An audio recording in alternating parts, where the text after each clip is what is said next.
Welcome to That's Football. It's Belgium against Romania. Live watch along with me, Mark Goldbridge. And I tell you what, I'll tell you it for free. Belgium need to win. And if Romania win, we're in for a hell of a night tonight. Because I tell you, they've beaten Ukraine 3-0. They didn't have a lot of the ball. What is it all about? Was it a one-off or are they the real deal? Well, this is what the group looks like at the moment. Slovakia obviously beat Belgium 1-0, but then lost to Ukraine. Ukraine were beaten by Romania. Belgium surely turn up tonight. I've got my yellow backlight on for a bit of Romania. Could have gone red for Belgium, but we're going to go Romania, the underdog. I don't really know what to expect, actually. Not really too sure what to expect from Romania. They were one of the teams that I sort of came into this tournament and really didn't have anything about. I go back to my little red book. I took a few notes on teams that I wasn't too sure about. Was there anything insightful about Romania? Georgie Hadji, Dracula. Yeah, not a lot else. The big unknown, Romania. And I think that's fair to say. They are the big unknown, aren't they? Team lineups. Let's get the Belgium team up for you because we certainly know a lot more about them. I always feel like Kevin De Bruyne just wants, as I said earlier, I always feel like Kevin De Bruyne just wants to get on holiday. It's almost like he doesn't want to be there. But Lukaku starts, of course. Look, whatever you say about Lukaku, and I know he gets the piss taken out of him a lot. He does get a lot of chances. Casteels in goal. Theet, Vertonghen, Faes, Castagnet, Anana, Tillemans, Doku, De Bruyne, Luke Bacchio and Lukaku as well. Start for them. But Belgium will be big favourites for this. I fancy them to win. I think surely at some point the quality will shine through for Belgium. And Romania, as we know, are the big underdogs in this game. This is how they're going to line up. Nita, Banku, Burka, Dragusin of Spurs, Ratiu, Marin, Mihalia, Stanku, Marin, Man and Dragus. I just don't know a lot about this Romanian side. I'm very ignorant around them. Maybe some of you know more. I certainly don't. And I think that I hope that they can do something in this game, but I think it's more likely that we do get a win for Belgium. Just looking at the squad, Dragusin, as we know, plays for Spurs. They don't really have any players at clubs that you'd sort of like go, oh, yeah. I mean, you don't. A few of them play for Parma. Man plays for Parma. Yeah, they're not big names by any means. I mean, you look at the Czech Republic team, you look at Slovakia, you'll see a few players, but Dragusin's probably their best player in relation to the team that he plays for, I think. Matt Hood has just had the grill at the Orleans, was very nice. Chicken wasn't rubbery, but was burnt. Take this fiver for a pint if you're going to watch you back to Bristol, says Matt. Thank you very much, Matt. I'm glad that you enjoyed the meal to a certain extent. Safe trip back. Scotland to make round 2, yay or nay, says Kennethan. Well, we're all Scotland tomorrow, unless you're not Scotland. But Hungary tomorrow, what a game. This is where I think the Euros have been great already.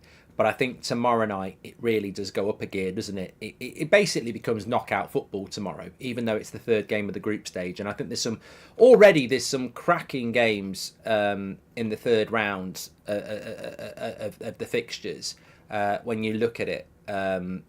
Yeah, you've got Scotland-Hungary, winner takes it all tomorrow. Croatia-Italy on Monday, winner takes it all.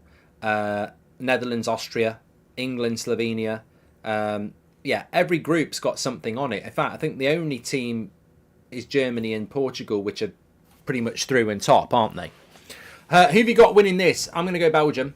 And let's run a little bit of a poll, actually, while they're having a sing-song. They're not just having a sing-song down the pub, by the way. They're all singing their national anthems. We'll go draw and let's go Romania. Yeah, I don't have mute on. Apparently, the Romanian squad are not singing their national anthem. They're singing Oasis, Don't Look Back in Anger, which is a new approach. But they look a bunch of prats with the Belgium scarves on, but, you know, whatever.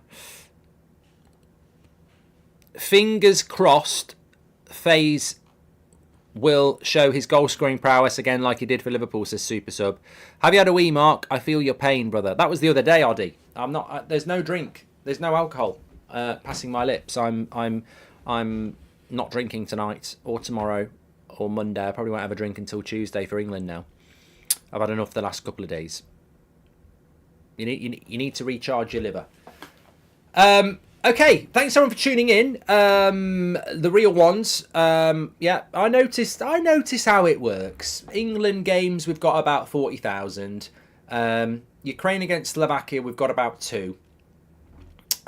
Portugal, we've got about 13,000.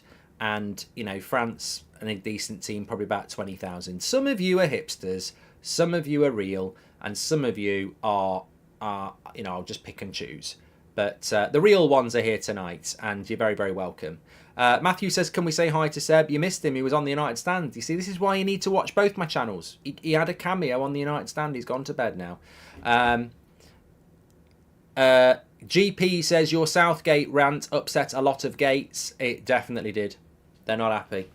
I walked down the pathway today, and the front gate went mad. Tried to swing and knock me out. Fortunately, I saw it coming and gave it a big uppercut. Went flying off its hinges into the road and got run over by a lorry. I said, have that, you cheeky shit. I saw your tactics coming, just like Southgate's, and they're rubbish. Get in the fucking road and get mashed up. Never liked you anyway. Ultras, says Angel. And GGMU says, Martinez said he'll rotate against Georgia. Hope Ronaldo plays, or that dude that was hoping to watch Ronaldo in the last watch-along might be in trouble. Yeah, we all are praying for Moose, who is going over for his bucket list to watch Ronaldo play against Georgia. Please. Please. Look, on Southgate criticism, I don't care who you are. If you're sticking up for him and moaning about people being critical of him, you're an idiot. You're an absolute idiot. Why should we just be nice to somebody that's, you know, had years of chances and should be doing better in a tournament we want to bloody win? Now is not the time for experimentation. I mean, what prat qualifies for a tournament over the last 2 years and then decides to start trying a right back at holding midfielder and a number 10 who won Player of the Year at the left wing? Ridiculous. I tell you what, I do like the colours here. Red and yellow.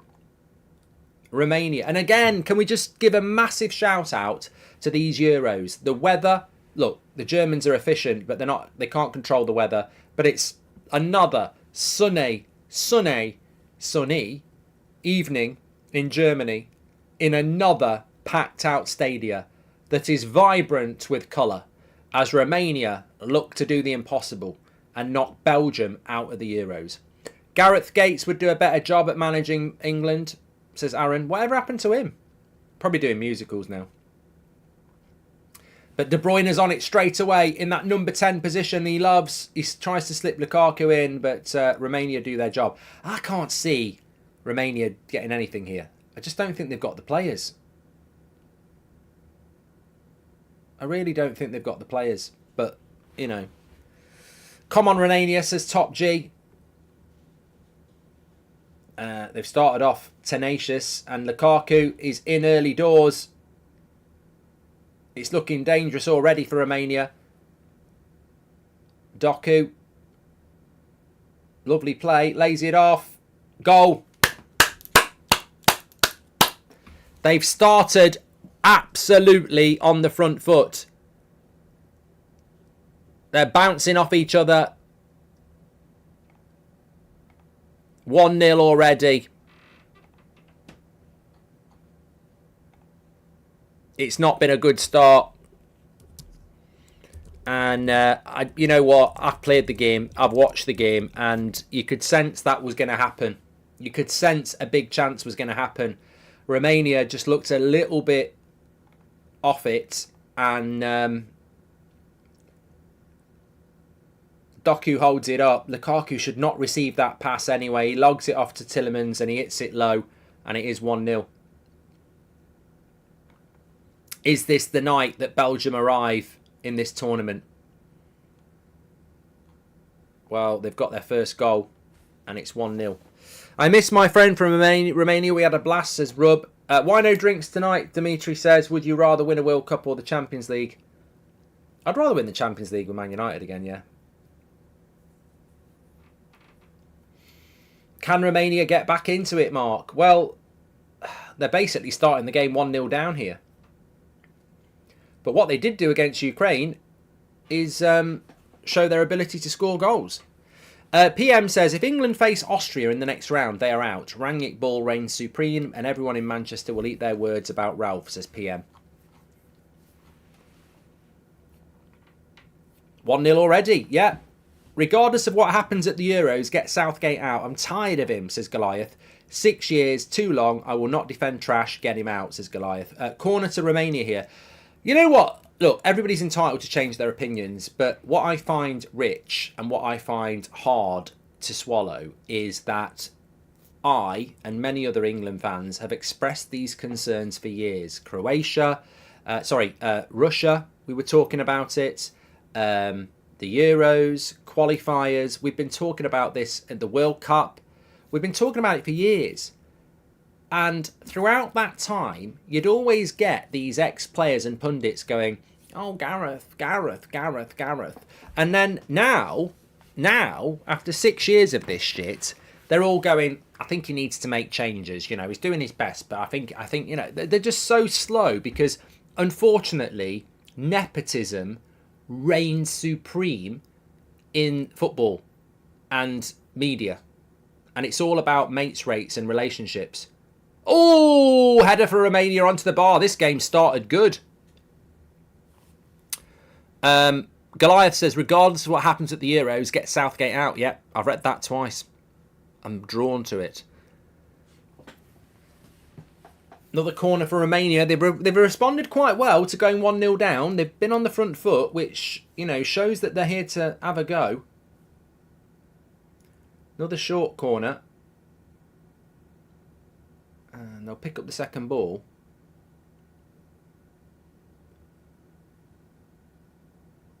And Lukaku wins. Well, Belgium won that throw-in. Surely.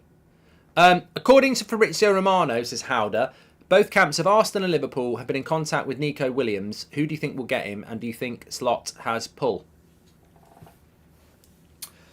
Look,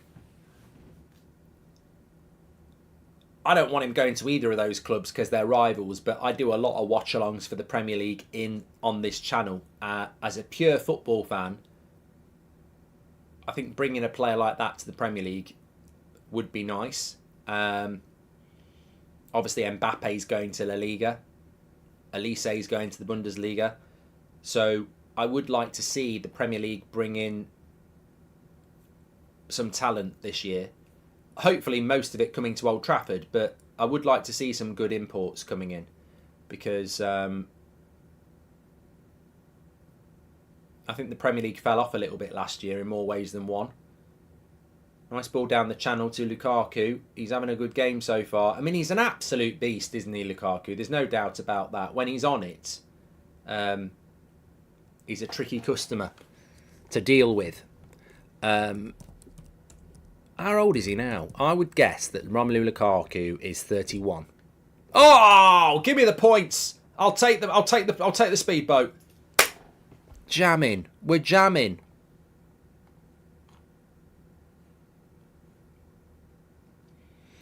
We should play that. I can play that. Guess the age. Give me a name and I'll guess the age. Although someone will cheat in the chat.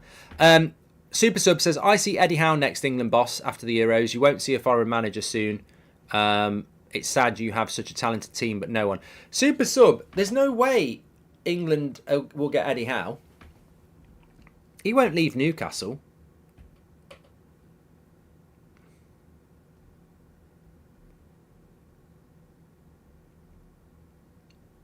So 6 minutes gone. If you're tuning in a little bit late, Romania leading here.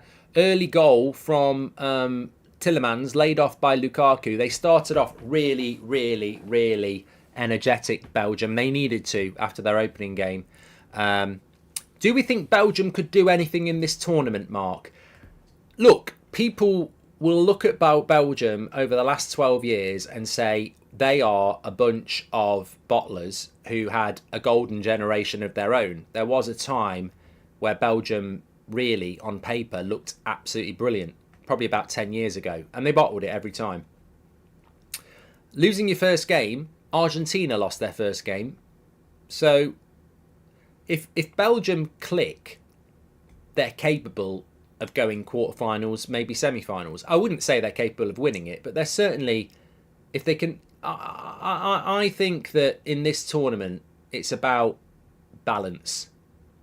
The best balanced teams will win. I think Spain and Germany at the moment look very well balanced. France are struggling. England are struggling. Portugal looked a lot better with the back four today. So I think at the moment, the three teams that I think look most likely to win it are Germany, Spain, and maybe Portugal. We are waiting for France and England to join that party. Could Belgium join that party? What? Because they're 1-0 up against Romania. They've got to do a lot more. But I wouldn't write them off just because they've lost one game. Teams can start tournaments slowly. I mean, you look at the Belgium squad, which we haven't really had time to really look at. Luca Bacchio plays for Sevilla, doesn't he? I'm trying to think who he is. Castagnet we know, Faze we know, Vertonghen we know, Onana, Tillemans, Doku, De Bruyne, Lukaku. On the bench, Bakayoko's still there. De Ketlier's an interesting player. De Bast, Carrasco. Openda is a good player. I like him. Trossard, obviously. I mean, they've got a bit of bench. They've got a bit of bench, you know. I have got a bit of bench. Got a bit of wood. No, that's not what I meant. Just having a look at... there's a player for Belgium that I really like, and I can't remember which one it is. I know who he plays for, and I can't think who it is.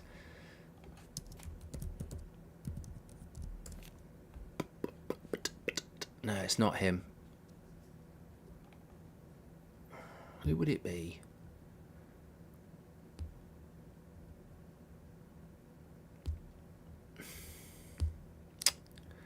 Maybe he didn't get called up. Maybe it's him.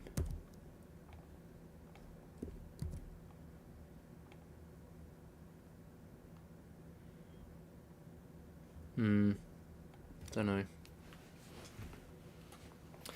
Who do you think will be chosen as the next England boss? A lot of people asking this tonight, Super Sub says, if Southgate were to leave. I think Southgate will stay, mate. I think the FA have got all the ambition of a retired clock. Do you think if England make the final, win or lose, the FA will keep Southgate? I think they're going to keep him anyway, Alec. I mean, basically, all he needs to do is get to a quarter-final and they'll keep him. And it doesn't matter how shit he is, doesn't matter what crap tactics he's got, as long as he gets to a quarter-final, they seem to be happy. And I think we will get the quarter-final. So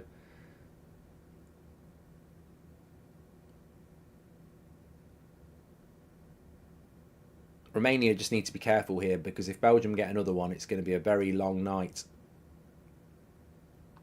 They got it. Doku, edge of the box. Tillemans again, blocked. The FA want Lee Carsley. Fucking hell. What, we're going to appoint another under-21 coach? Fucking hell. If we do that, we may as well just give up.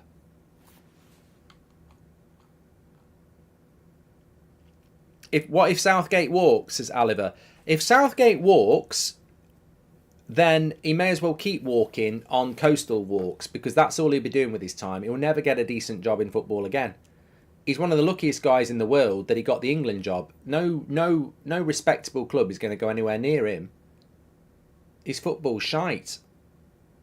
Look, why would you, if you were a Premier League owner, why would you? What would appeal to you about Southgate? So this is a guy who's got a cheat code. Like, he actually has a squad that's got Foden, Bellingham, Saka, Kane, Rice, etc., etc. He's got an amazing squad, and he still plays like Tony Pulis' foster son. Like, what club is going to go, ooh, let's get him? We won't be able to give him the players he had for England, and he played shit football with them. You're going to have to be an absolute prat of a football club to think, let's get Southgate.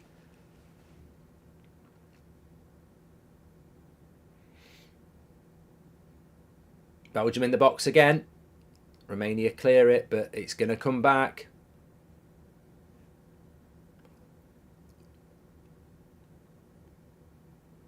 Maybe Southgate. I'm not reading that, Parker. It's disgusting.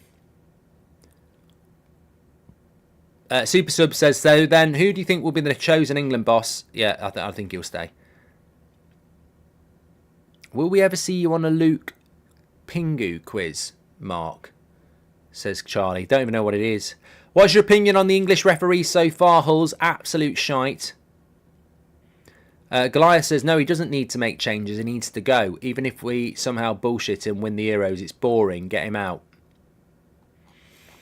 Goliath is making really good sense tonight. Lukaku had a half chance there, deflected. 63% have gone with the Belgium win. Interesting poll I've just been asked to do here. I will shout out the person who asked for it.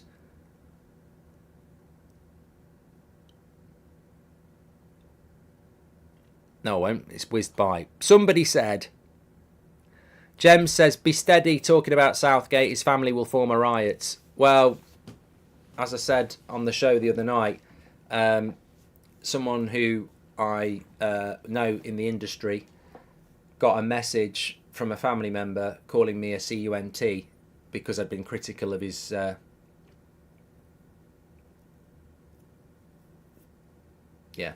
France have another gear, but they also have an arrogance, which was their undoing against Switzerland, who should never got back in the game, says Kenneth. Look, France, I don't want France to win it. I think it's very easy to say France will win it because they're a very, very, very good squad. And they're the thing about France is that they are very used to grinding it out, aren't they? They don't necessarily have to play well. They've just got the know-how. So they'll be favourites. But Doku or Trossard as an either-or. There you go. Lee Carsley, favourite for the Ireland job. England still stealing Ireland. Why change the habit of 800 years? Says Stephen Nolan.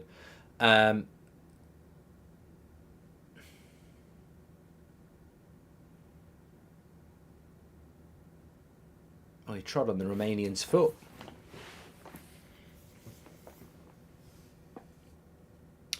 Proper LFC says it's going to be Germany's Euros and Tony Kroos for the Ballon d'Or. Ice Raptor says, do you think Deschamps is a good coach? I think if Deschamps was managing in domestic football, he'd probably be managing Marseille or Crystal Palace. I don't think he's a top coach. Again, he's got a wealth of talent. How hard is it? You know, England and France and Portugal, it's virtually impossible not to get to a quarterfinal of a tournament, isn't it? You're always going to qualify with that amount of players, and you should be hitting, deep into a tournament. I mean, going back to Southgate, you get these ex-players and journalists saying, oh, Southgate's done a great job, though. He's qualified us for every tournament, and he's got us to a semi-final and a final. And you look at the squad and you go, well, what the bloody hell did you expect? What sort of expectation do you want to set? Like, look at the squad, and we should be winning these tournaments. But because we're English, we're more than happy to have a shit loss in a quarter-final and,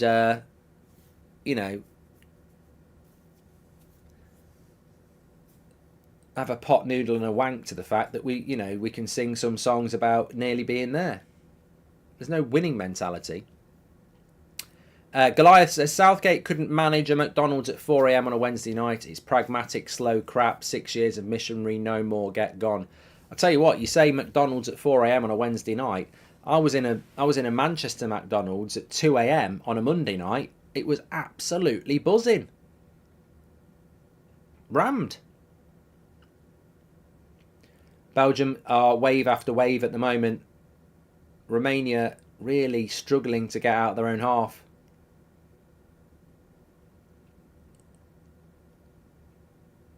I mean, they're not a team that has a lot of possession anyway. They beat Ukraine 3-0 with 28% possession.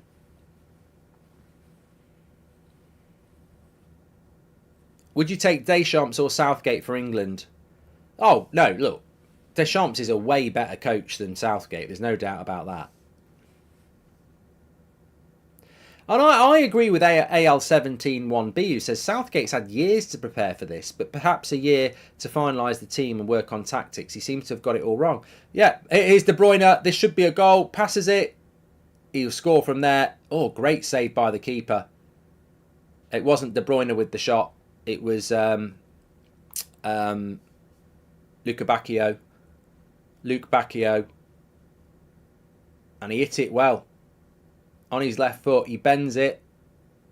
Keeper makes a good save.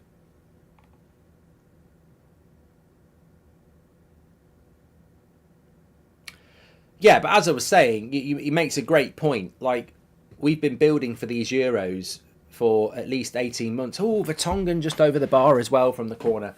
We've been building for these Euros for 18 months. We come into the Euros and he comes up with a system that he's never tried really before. The HPN says the Dutch could win. They have, they should beat France. They have the depth to match Spain and Germany. You know what? The interesting thing is that's the group of death because Netherlands are playing Austria and both teams deserve to go through. But if they beat each other, they could actually send one out, which would be incredible. Martinez or Southgate? I'd say Martinez is better than Southgate. Matty Maguire says, in your opinion, who wins Ballon d'Or if England or Brazil don't win the Copa America or the Euros?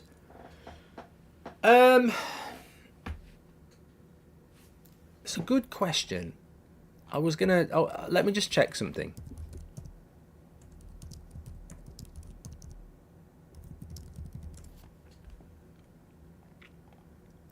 Just want to have a check what the Ballon d'Or winners... So, Vinny Jr. is favourite by quite a long way. He's 3-1 with a lot of bookies. Bellingham is... Sorry, Vinicius Jr. is odds on.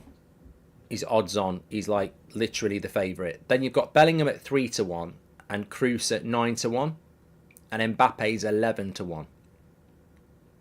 Well, it can't be Mbappe because if Mbappe wins it, then Mbappe's winning it like Messi won it because he wins the Euros, and I'm fed up of that happening. So I think it will come down to Vinicius Jr. or Bellingham unless Germany win the Euros, and then it could be Kroos as an outside bet. Romania have a free kick and well headed away, and that will be a corner for Romania.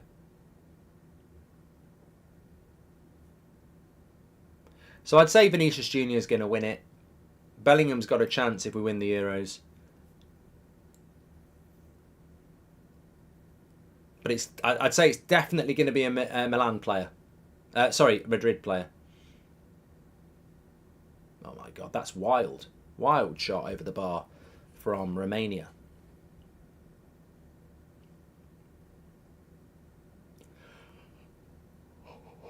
Of course, if Romania were to lose this game, everyone in the group would be on 3 points like that.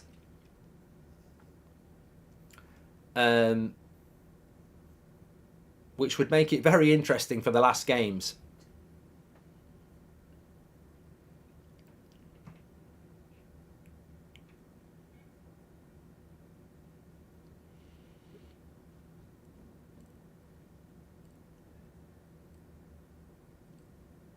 Quite an open game again.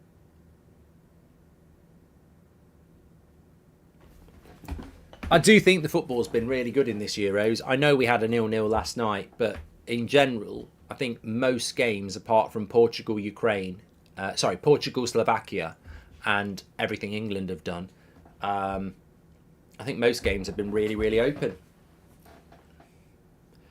Doku or Trossard. Doku has 62% of the vote and Trossard has 38% of the vote. There you go.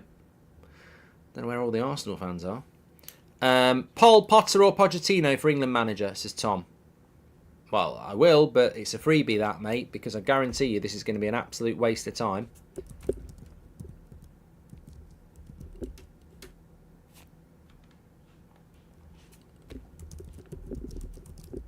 Belgium on the attack. Doku into Lukaku, into Doku, and good defending.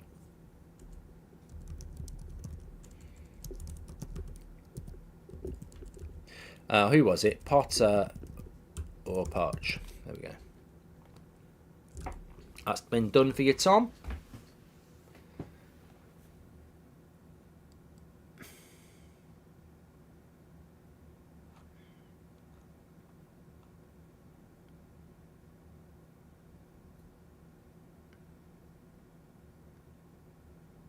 Just looking at Bayern Munich's summer transfer activity. Hiroki Ito, done deal.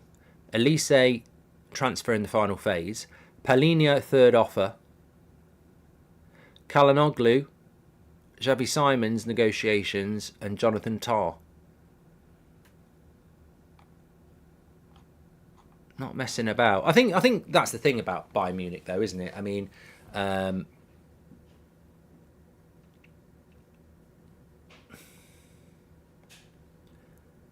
I think that's the thing about Bayern Munich, and it's the same with Real Madrid, and it would be the same with PSG. These big clubs, they don't... Oh, Romania in here, 2v2. He's not going to be a 2v2 for long. Good defending by Belgium. And they've given them a free kick. Bayern Munich lost the title to Leverkusen. They don't just sit on their laurels and go, well, we should have won it, let's try again. They lost it by a long way. So they'll go out and they'll back their manager and they'll be absolutely obsessed.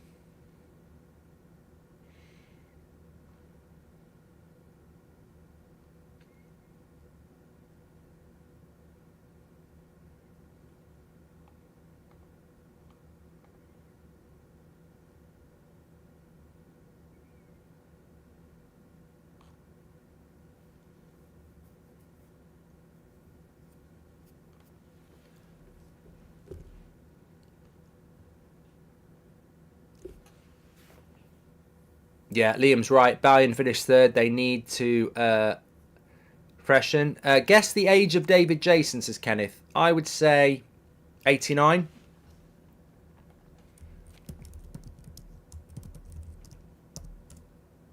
Oh, 84.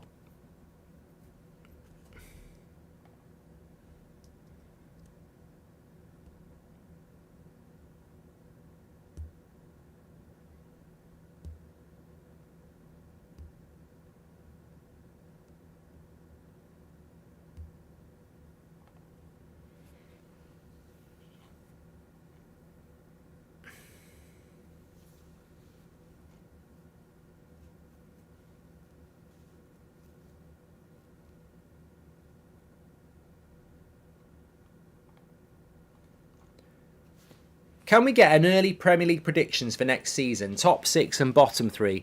Interesting to have your thoughts, given transfer window hasn't been active for long, says Goldio. Mate, I'm not giving you my thoughts now because that's a video that will get a couple of 100,000 views in August. So I can't give away all my material for free. But I will tell you this. Man City are winning the league. It's boring. There's no way Man City aren't winning the league. So if you want a Premier League that's interesting, I can't predict that. Hull says, what score would England get against Romania? Well, we'd have scored by now, and now we'd be parking the bus. So probably 1-0 or 1-1. Donny Bravo says, why do people think you hate Messi so much? I've got no idea. I don't know. I don't know. I genuinely do not know.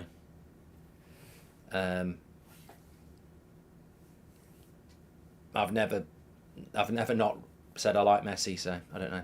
Could you speak more on scouting and its impact between in-person and virtual scout reports and what the standards are going forward, says MM. Cleared by Romania. I think you're on the wrong channel, mate. I don't know what you're talking about. Virtual scout reports, in person. Well, all I'll say is I don't know whether you're on the right channel, but what I know from the industry is that the eye test is still way more powerful than any statistical analysis. That's a supporter. The stats are amazing. The systems that clubs use are very, very, very, very in depth, but most clubs, well, all clubs, still favour the eye test.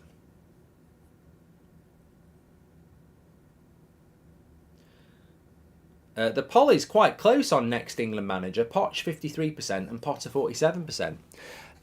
Chris Hannigan says, do you think a Pep, Klopp, Ancelotti would risk taking the England job? Reason being, they could ruin their legacy if they couldn't make it happen with the team. That may be why we attract mediocre, says Chris. No, I don't actually think that. I think Mourinho will do international football. I don't think he's scared of legacy. I just think that a lot of top managers don't respect international football because it's so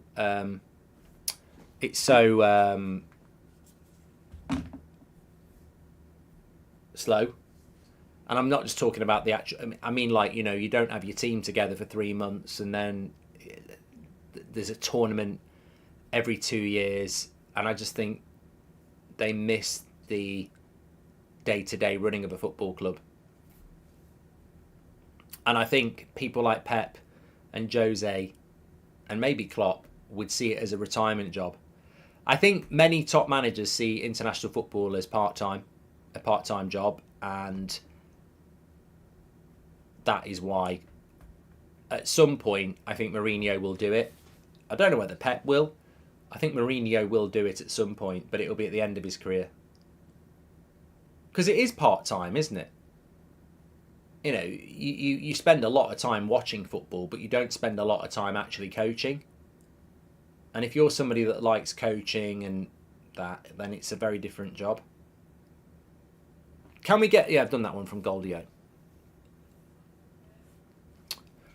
What would life be without porridge? Worse. Well, I think Romania have done quite well to not have conceded again, but it might be changing now because Doku's got loads of space on that left-hand side and the defender does well.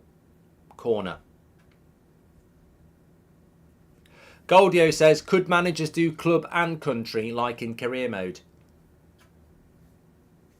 I think it did used to happen. I'm pretty sure. I'm pretty sure it's happened. I'm pretty sure I remember Brian Clough was going to take the Wales job and stay in charge of, well, it must have been Forest. And Sir Alex Ferguson did Scotland and Aberdeen for a short period of time.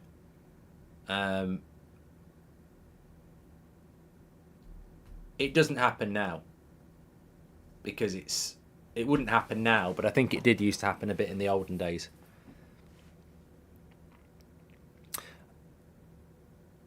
I don't consider myself that old, but you saying David Jason is 84 and me mostly remembering him as a pretty young actor is a scary wake-up call, says Nick P. I'd like to be England manager one day. Any advice, says Goldio? Well, if Southgate can do it, you got to live the dream, mate. Dream the dream, sorry.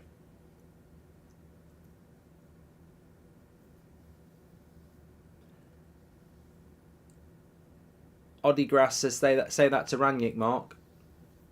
He doesn't manage a club.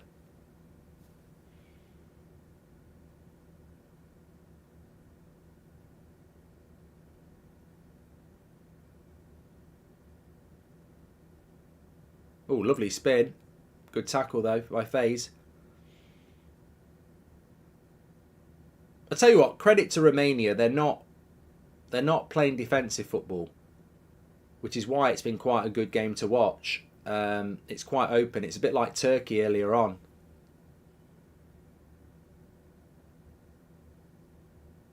Terrible ball, though. You can see the quality limitation though. I was looking at this earlier. Romania squad. There's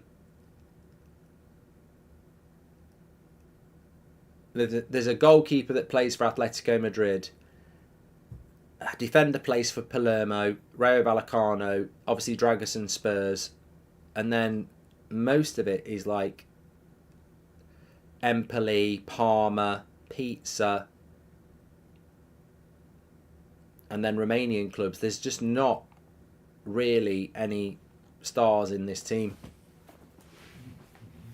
Simon Jordan and Ranić chilling together at the Euros, says Goldio.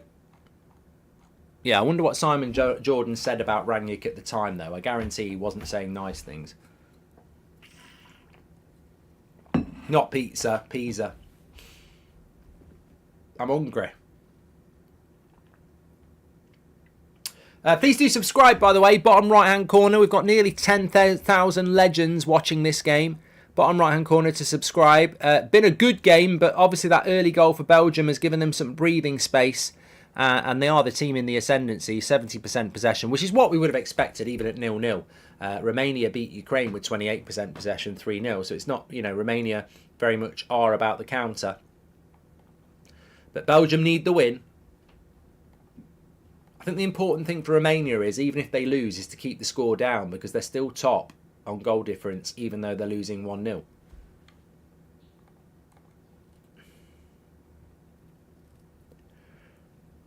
Uh, 50-50, Potter or Poch as the next England manager. Wow, surprised that's that close.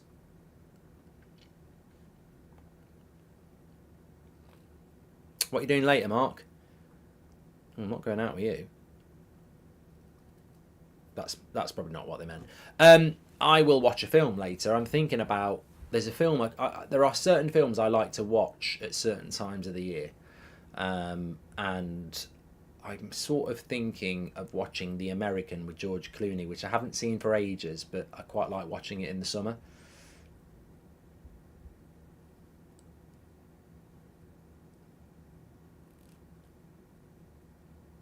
Jaws is a good summer film. Yeah. I always watch Heat, Sexy Beast, Reservoir Dogs, Pulp Fiction. I think they're always good summer films.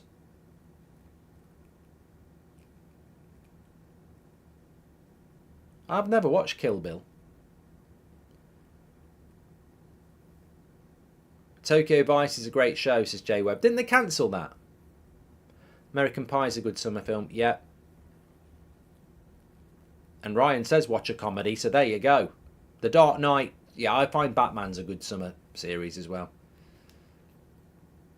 Watch City of God. It's such a good film, says Alex. Saturday night films, you can't beat it.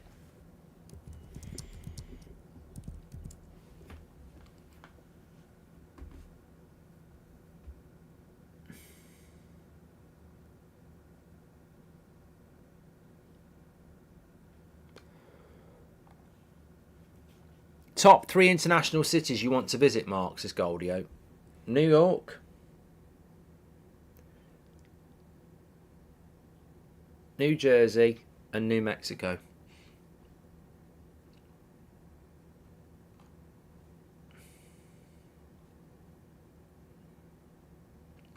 We have the same taste in movies. Watch Snatch, says Parker. Oh, I've seen that, yeah. Legends of the Falls, a good film, Jonathan, yeah. I think I watched that quite recently. It's aged a bit. I told you I watched Backdraft.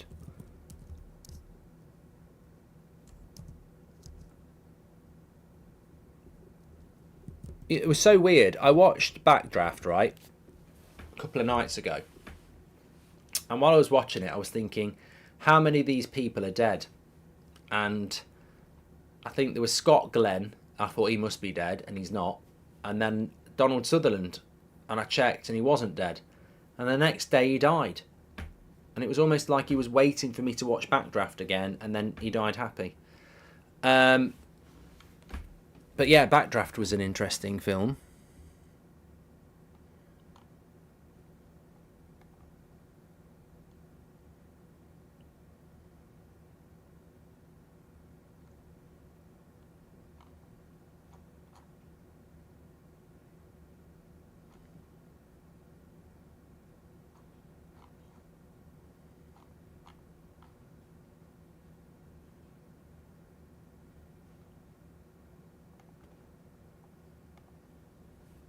Hold on, what's going on here? Oh, it's all right. They're on the attack again. Another corner for Belgium. If they get to half-time... The Iron Claw is a good movie, says LDK. Thank you very much.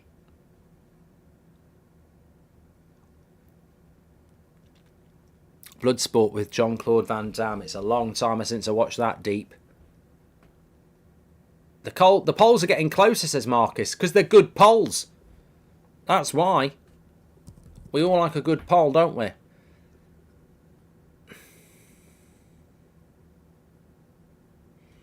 What changes do you think England Southgate will make? I think that... I think Southgate will keep with Foden on the left. I think he'll stick with the same front three, Foden, Kane and Saka, because he's too scared to drop any of them. And I think he'll drop Trent and he'll put Conor Gallagher next to Henderson. I think he'll make one change. What I would do is I'd pull Foden into 10, I'd put Gordon on the wing, and I'd put Bellingham next to Rice.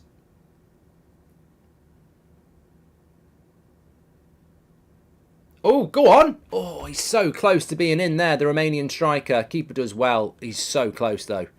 Just outstretched foot, but no joy.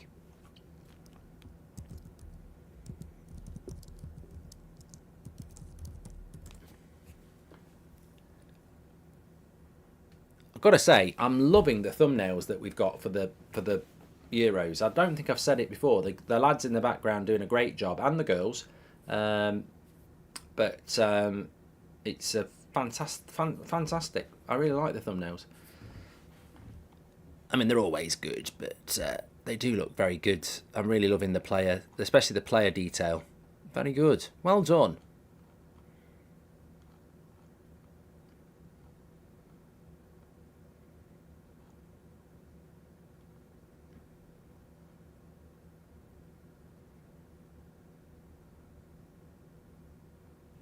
Well, I think that a lot of people have gone for, like, because the Euros colours are very they're just very loud. There's a lot of colours going on.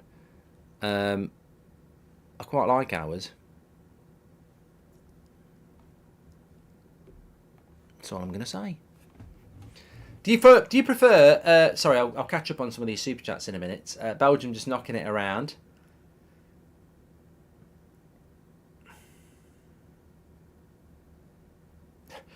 Balvinda says Schindler's List is a work of art. I thought you were going to say it's a good summer film, and I was going to say, oh my god, what are you talking about? I've seen Schindler's List. I don't really think it's one of those films I'd ever revisit. Very, very important film, but not one I'd revisit. I think there are some films I've watched that are good that I'll never watch again. Like, I'll never watch Sixth Sense. What are films that you would only really watch once? And some of them might be obvious, but, you know, I've watched The Godfather loads of times, Pulp Fiction, The Departed, Heat, Jaws. They're all very rewatchable. Die Hard, Home Alone. The Joker. When I'd watched that, I was like, yeah, it's good, I'll never watch it again. I found it quite hard to watch. But it was good, but I wouldn't watch it again.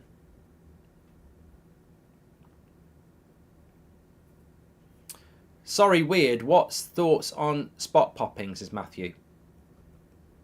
I think a lot of people do it when they're younger, but as you get older, you realise you shouldn't do it because it just gets infected and it can spread. You're better off just using some treatment and letting it work its course.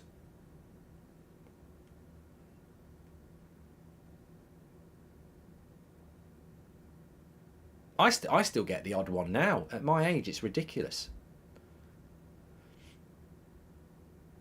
Gaza for England manager, says Grant. It would be a great watch. Lovely top, Mark. Liking the silky cotton. Yeah, it's almost a bit like a golf top, isn't it? I don't know who made it. It probably, knowing me, it's probably Armani or something. It's not. But yeah, I quite liked it. I saw it and I thought, you know what? I quite like that. I got it for holiday last year, and when the weather's good, I quite like it. Thanks, Nick P, for noticing. It's probably for men of our age. Goliath says, watch Goonies. Oh, God, I've seen that years ago. On a serious note, quality film, can't believe it hasn't been mentioned yet. He says, Sloth is the personification of Southgate's managing style. De Bruyne, what was that from De Bruyne? Was it a pass? Was it a shot? It ended up being sort of half and half. Watch Godzilla -1. It's a good movie, says Rub. Any new thing at United to complain about, says Premium? I don't really complain about things much. Was Donald Sutherland in Flatliners? His son was, Nick. Do you prefer Liam or Noel solo music? Oh, good ball, but the keeper's there again. I don't really listen to either. I think 1 or 2 songs by Liam I quite like and 1 or 2 by Noel, but I'm Oasis. I'm not really interested in the solo careers. Is Stones the best ever England centre-back, bar Bobby Moore, says Goldio?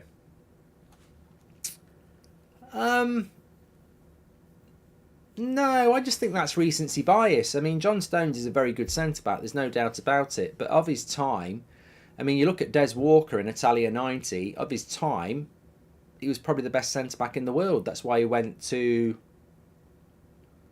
I mean, he went to Juventus, didn't he, for 7 million or something like that, which in today's money would be probably 70 million, maybe more. What would 7 million be in today's money from 1990?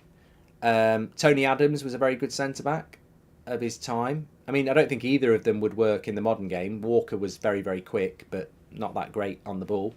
Tony Adams wasn't probably quick enough. Obviously, you've got people like Sol Campbell, John Terry, Rio Ferdinand. I mean, look, just to take one of those names, I'd take Terry over John Stones of his time. But of now, John Stones is the perfect centre-back. You know, he can play in the midfield, he's quick, he's powerful, he's good in the air, he's got a shot on him, he can pass. But I think in certain positions, it's like if in goalkeepers, right? Who's a better goalkeeper, Peter Schmeichel or Jordan Pickford? Stupidly, as mad as it sounds, Jordan Pickford can probably do a lot of things that Schmeichel was crap at, that you need to do in the modern game. Peter Schmeichel is one of the best goalkeepers in the world ever, but in the modern game, he'd get ridiculed because his passing was shit. So you have to factor in eras. Like George Best is probably the most natural footballer Britain's ever had, Northern Irish, so Britain. But in the modern game, what would his fitness be like? What would his speed be like? So it's not as simple as saying John Stones is the best ever, because I actually think of his time, John Terry was better than John Stones is of this time. Pickford's probably a bad example, Andy, because Andy says Pickford can't pass either. No, but someone like David Raya is probably a better goalkeeper than Peter Schmeichel for the modern game, because Schmeichel wouldn't be able to pass. Bruno Fernandes or De Bruyne, says Kevin. Well, it is De Bruyne, of course. We have the same taste in movies. Watch Snatch, says Parker. I've done that one. Hi, Mark. Is Seb feeling any better, says Carol? Yeah, I think he's had a bit of what's it called? Antihistamine and a cold shower, and he's got his fan on, so yeah, it'll be fine now. Wouldn't watch Teeth again, says Connor. Unpopular opinion, De Bruyne is awful for Belgium, says Heart of United. Yeah, it just doesn't...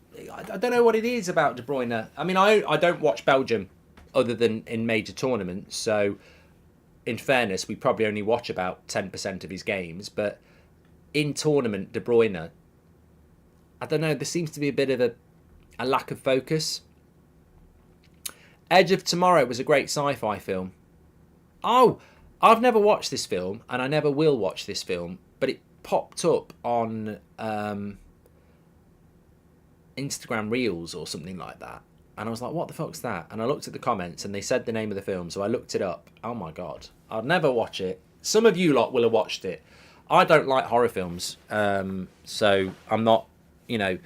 The best horror film I like is probably Scream, which ain't horror. But it was called Tusk. Don't watch it. Just don't watch it. It's just... I haven't watched it. I just read the plot on Wikipedia and I was like, right, I'm never going to watch that. Basically, a journalist goes to interview somebody, gets kidnapped, and slowly he sews body parts onto him to turn him into a walrus. Yeah, the way, I mean, who sits and writes that script, and then who commissions it? But there's worse than that out there, of course. Anyway, back to the football. Let's just stop it on the stats here. It's been an interesting game. A very, very early goal for Belgium. But the fact that Romania have kept it 1-0 keeps it interesting. 31% for Romania. I wouldn't expect anything less than that. In fact, I might expect 28%, actually. That's what they beat Ukraine with. But look, really, as much as Belgium have been the better side and they lead 1-0, 10 shots to 6, 4 on target to 2, 4 corners to 7.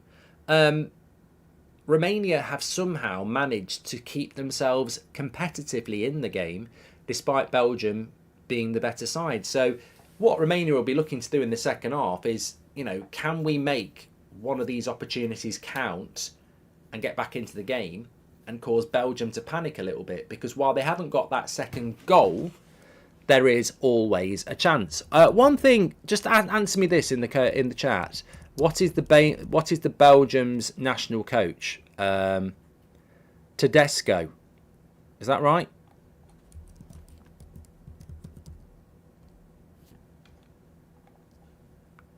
Domenico Tedesco.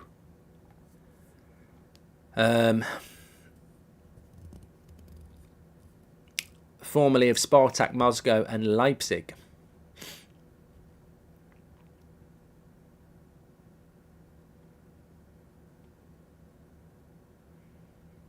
Yeah.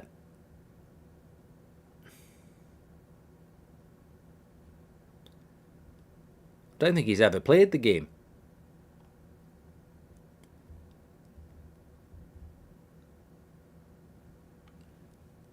I don't think he's ever played the game. I think he's just one of those coaches. Oh, let's have a little bit of a laugh here. Managers who've never played the game. Like Mourinho never played the game, did he? De Zerbi played the game. Some people think De Zerbi didn't play the game. He's played the game. Played 56 games for Foggia. And 33 games for Napoli. I don't think that Ornstein News, Mark.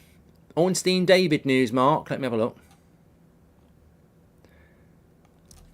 What's he got? Romano must be... I've got Romano on the show on Monday. Do you think I dare ask him? Are you feeling the pressure? Chelsea held talks with reps of Lille striker over potential move. 24-year-old high among multiple options, so likely to be reasonable. No approach but good relationships between the clubs. Aston Villa agreed deal with Villa to sign. Sorry, Juventus agreed deal with Villa to sign Douglas Luiz for €50 million. And Juve pair Junior and Barrenechea are going the other way. So what's your thoughts on that then, Chelsea fans? In the last 3 minutes, Ornstein says that Jonathan David, Chelsea in talks for Jonathan David.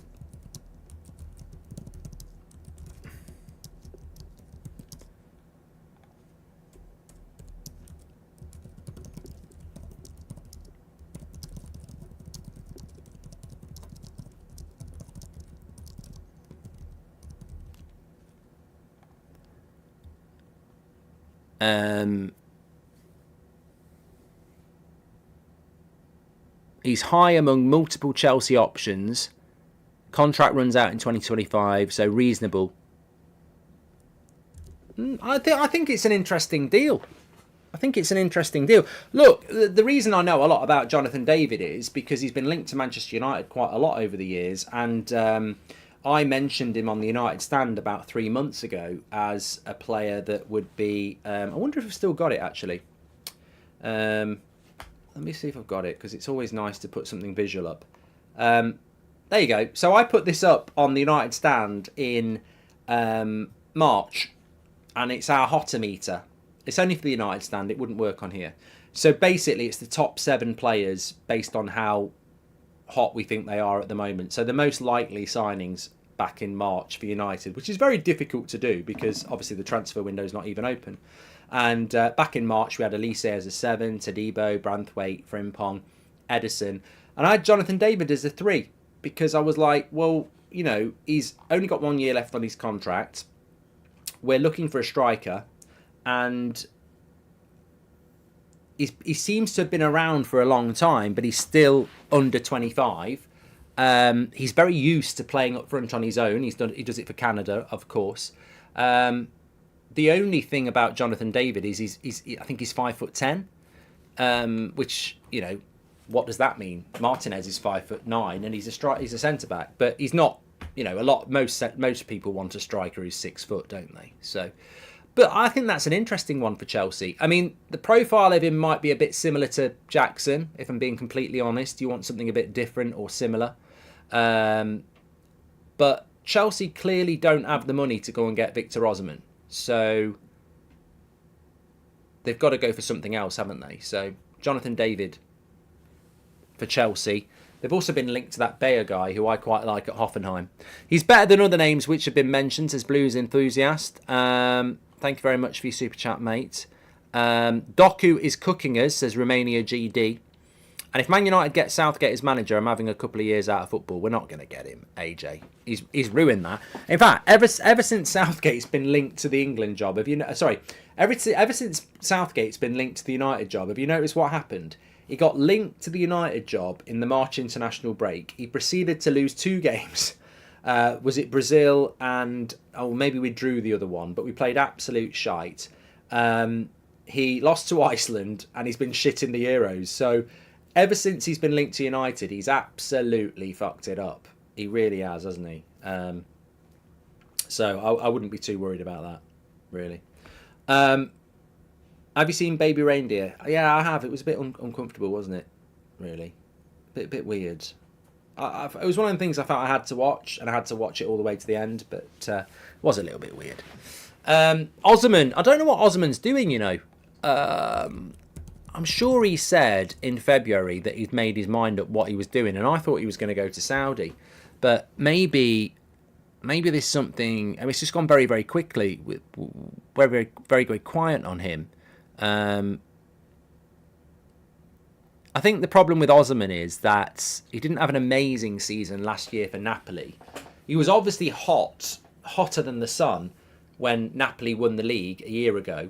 That was when Osimhen basically had everything at his feet, and it was like, stay at Napoli for another year, and then he's done it, and they've not had a good season, and Napoli still want 100 million quid for him, and I just don't see the point in anybody spending 100 million pounds on Victor Osimhen. I just don't think anybody needs to. I certainly don't think, you know, Arsenal want a striker, they won't do it. Chelsea are the sort of club that should have done it, and they probably should have done it last year, but they didn't. They spent it on other things, and they won't have the money to do that now. So I don't really see where Victor Osimhen goes. Lemon Tree says overrated. I think he's a very good player. I just think his price is very prohibitive now. Would you rather? No, we're not reading that. Same thing with Kvaratskhelia as well, says Mother's Milk. Yeah, look, this is what I mean about time waits for no man, and I can say that because we're talking about men in transfers, but time waits for nobody. And I was saying this on the United stand about Branthwaite. If he doesn't push for that move and Everton push for a high price and United walk away, maybe in a year's time he'll get that move to somebody else, or maybe he'll be stuck at Everton forever. You don't know. Sometimes if you miss the boat, it isn't there to be taken next year. Look, for a lot of people it is. You know, Haaland, he can wait around for a year if he needs to. He's always going to have offers. But I think for some players, the timing doesn't always match the opportunity. Like ships in the night, they just pass. And I think with Osimhen, a year ago, if he'd have been up for sale for 100 million quid, I think there would have been a buyer.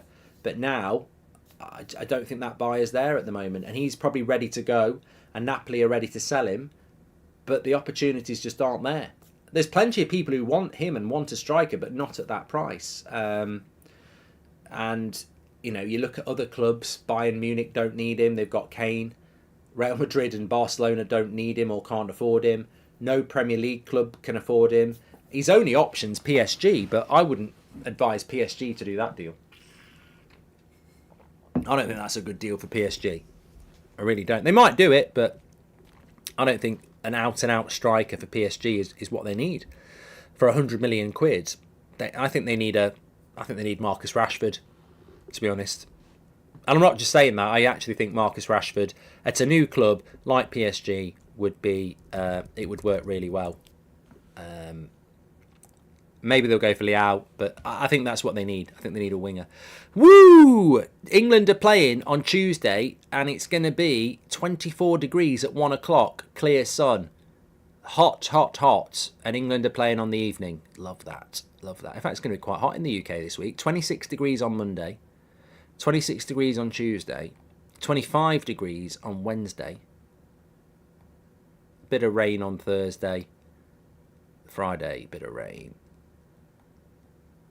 Yeah, and then the rain's coming the week after. But, yeah. We'll have a bit of that. What's it going to be like in Germany? We're in Germany, aren't we? Berlin. Oh, hot. 26, 30 degrees on Wednesday. 31 degrees on Thursday. You want a bit of sun for the summer. You do.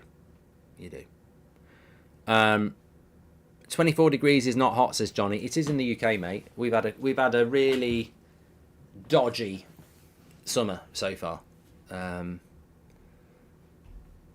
mixed bag. Watkins or Tony, says Mother's Milk for a poll. Well, Potter has beaten Pochettino for the England job, 53% to 47%. I'm now going to do Tony versus Watkins. Either or. What do you have for tea, Mark? Oh, mate, I'm glad someone asked. I wouldn't have remembered to say it myself. I don't know why I'm rubbing my boob. Well, I haven't got a boob. Mine are quite pert.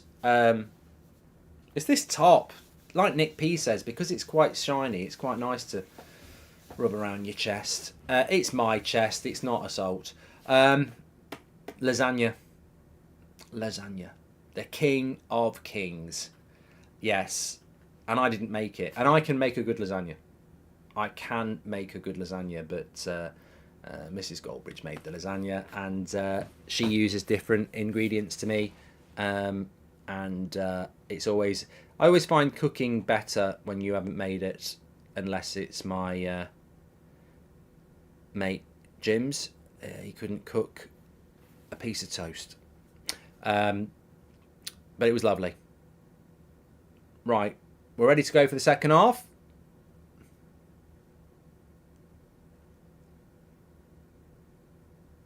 Garfield, Glenn. You're right. I love lasagna, like Garfield.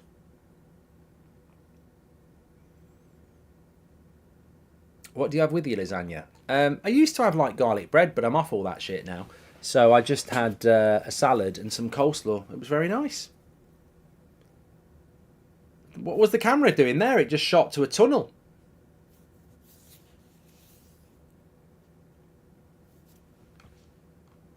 Thanks for all the super chats, by the way. Make sure you subscribe, bottom right-hand corner. Remember tomorrow, no 2 o'clock games and no 5 o'clock games. It's just 8 o'clock tomorrow night. So we've got Scotland against Hungary. People are going home tomorrow. Poland are already going home, aren't they? But we actually will see people going home tomorrow. Early shot for Romania, straight at the keeper. One thing I will say about Romania is that when they get a chance to shoot, they do, and they tend to be, on target.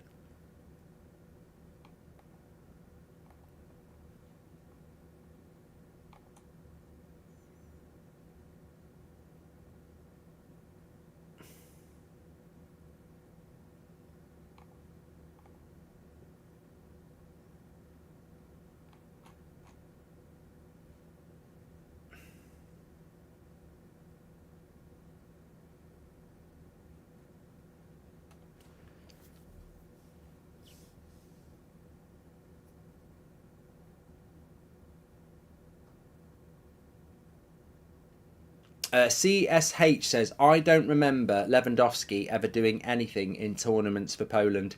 I said this. I said this, didn't I? I said this when Poland played Wales, was it? Netherlands. Yeah, Netherlands. I gave up a long time ago getting excited about Poland in major tournaments. For the last decade, I think Poland have been in every tournament, it feels like. And I used to go, ooh, they've got Lewandowski, they could be good. And then you watch Poland do absolutely nothing creativity-wise.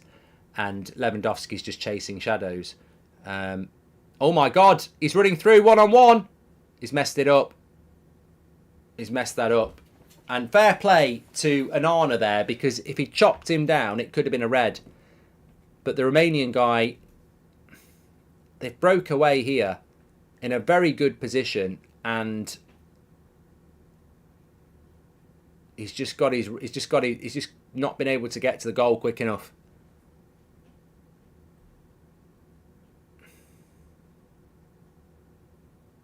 But a good start, Romania, though. Yeah, but yeah, Lewandowski, he just gets... Look, Man United fans, you'll know. If you've got a striker with no service, what good are they? And he just doesn't get any service. If your best player in your team's if you're a country, here's a question for you. If you're a country and you can have a bang average team and one world class player. No, in fact, let me rephrase that, right? You are a team like Poland where you're good enough to get to a tournament, but you're just an average national team. You are good enough to qualify, but when you get there, you're nowhere near as good as like France or anything like that. You're just an average team. But you can have one world class player. What position would you pick that world class player to be? So Poland have obviously got Lewandowski. Let's use Poland. Do you think that's the best place to have your one world class player? Because I don't. I think midfield. Centre mid.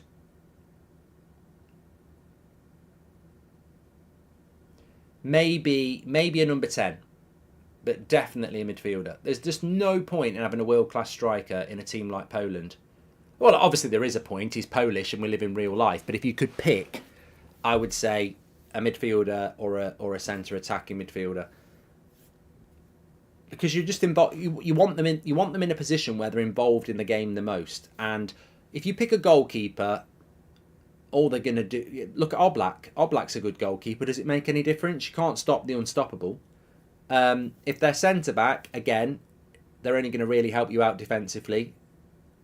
If they're up front, they're reliant on service. If they're on the wing, again, like, you can get boxed in because everybody knows that's where you are. They can double up on you. So, full-back, you're out of the game. I think midfielder. If you're Poland and you've got a Kimmich or a Bellingham or a Rice, I think it makes a big difference. Or a Modric. England will win 3-0 against Slovenia with all the criticism. Funnily, they will go back being shit in the knockouts. I've read the script many times. Akil, absolutely. Here's Doku into the box. Good cross. And, well, it wasn't a good cross. It's gone over the keeper and over Lukaku. I think you're absolutely right, Akil. I think England will beat Slovenia. And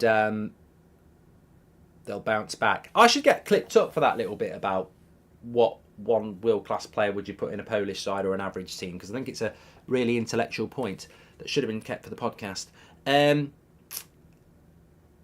Really sad, actually. Really sad. I'm going to tell you something sad here, and it is true. It's only football-related, don't worry. You're not going to need your tissues. I'm not going to talk about some animal getting run over or something. But it is sad. I think England... Going into the tournament, I said we've got to win the Euros with that squad. Like, there's no excuses. We've got to win it. I expect to see England win a major tournament in my lifetime, and it's happening this summer. We've played shit in the first 2 games. Every tournament... Oh, I thought De Bruyne had scored then. I genuinely thought he'd scored. He's curled it. The keeper's dived. And I think it's going in. And it's not gone in. I don't know how close it was. Pink boots.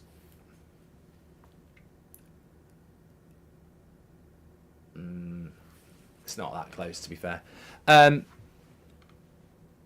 So basically Belgium with Kevin De Bruyne with 1 world-class player. Yeah, but they've got some other good players, Raymond. Norway, Odegaard, Haaland, and still don't qualify, says Blake. Yeah, but that's not what I said, Blake. I said a team like Poland who are good enough to qualify, but you can only have 1 world... Norway aren't good enough to qualify. I think Bale proves it should be a winger, says C. Are you going to ever do a Red Dead Redemption story mode? I can't, Will, because I lost my save and I was about 60% through the game. Anyway, let me go back to my sad point. So, I've gone into this tournament for months saying England are going to win the Euros because we've got so many good players. We've been shit in the Euros so far. Very underwhelming. But, normally, even though I've been wearing my England shirt, normally, by now, I've listened to World in Motion, Three Lions, because I love them. I love them songs. I haven't had the urge or desire to listen to them once yet. And that worries me. Sanjay says you said it last night. Well, I'm saying it again, Sanjay. I'm saying it again. Maybe in the last 24 hours I had listened to it. Maybe I'd woke up this morning and gone, you know what? I want to put Three Lions on. I haven't listened to them at all. And that worries me. Because the only time you can listen to those songs is in a major tournament, which we are in. And I always do. And I haven't put them on. And that's because subconsciously my mind is saying, don't waste your time.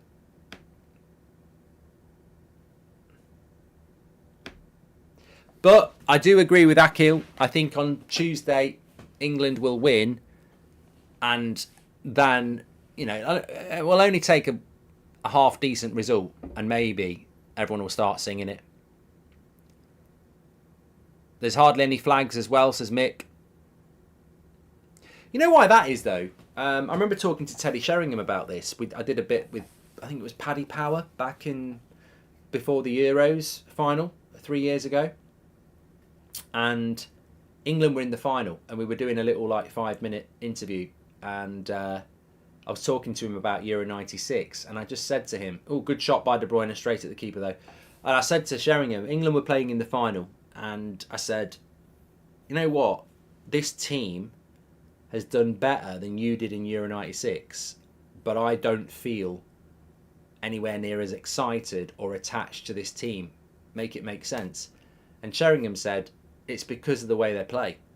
We played good football, and, you know, it's not just about winning, it's about the football that you play. And it's true. It is true. In Euro 96, we got knocked out in the semi-final. In Italia 90, we got knocked out in the semi-final.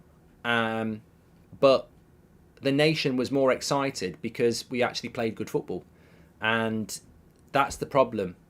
You don't want to put Three Lines on a shirt on, or World in Motion, because although we might grind a win out, it's pretty shit to watch. Trossard's on for Luke Bacchio. So basically, you've done that one from Raymond. Thank you very much for that.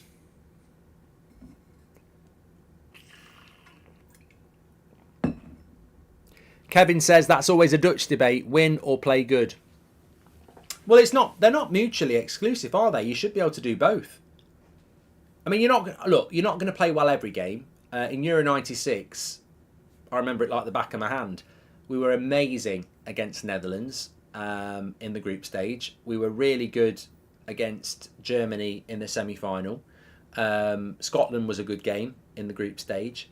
But opening game, Switzerland wasn't that good. And the quarter-final against Spain went to penalties. We weren't that good in that. So you don't have to play well every game. But there has to be an intention to play well, and that's the problem. Hopefully we don't get to 100 years of hurt. It doesn't quite fit the syllables of 3 lines. Also, we'll probably be dead. Well,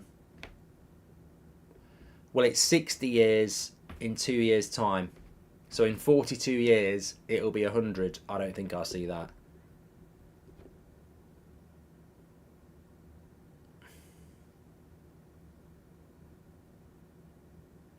Some of you will. Oh, God. In fact, I'll be quite glad I don't see that. I'd hate to be there when it's 100 years. Goal, goal, no, he's overhit the cross. De Bruyne to the back post. I thought the cross was good enough, but for some reason Doku didn't get on it. Lukaku, blocked. Any 2 players in this Euros to start in United's 11, says Jake. What, in this match? Well, De Bruyne.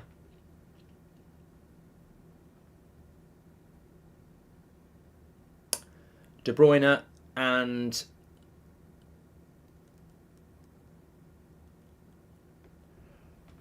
It's tough. It's actually tough.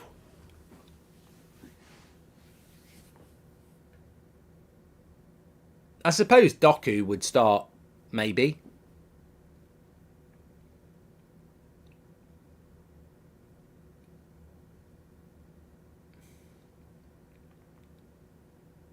Ooh, Lukaku again, straight at the keeper.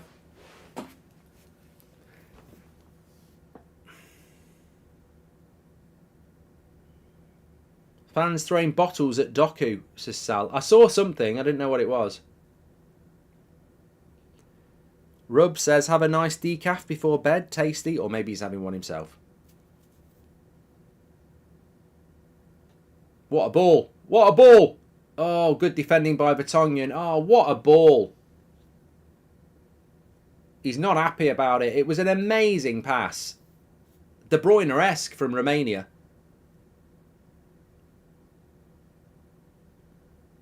Oh, again. I tell you what, Romania have knocked on the door, and in the final third, I've been quite impressed with them.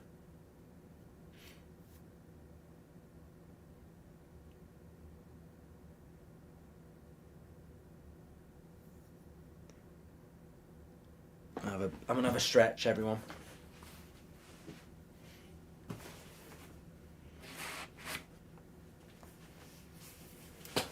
We've done well tonight. Portugal, Turkey at 5. United stand at 7. And then on to here for 8. I mean, I've done longer, but it does get to a point where, you know... I mean, I've got my charity stream coming up soon.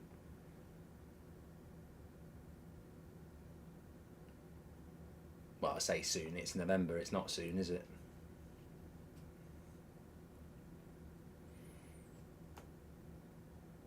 Sanjay says, Goldbridge, you get annoyed very easily. No, I don't. No, I don't. What are you talking about, Sanjay?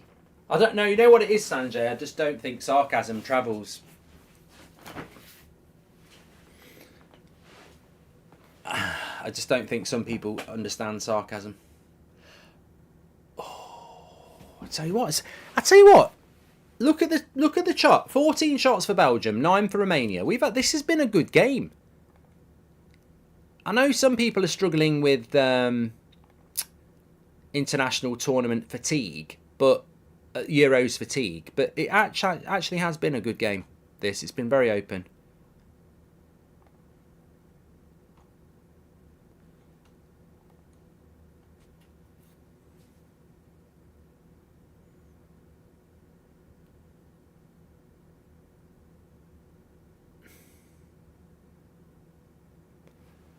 Lukaku is doing us no favours this tournament when we need to get him off the books, says Blues Enthusiast. I forgot he's still a Chelsea player, yeah.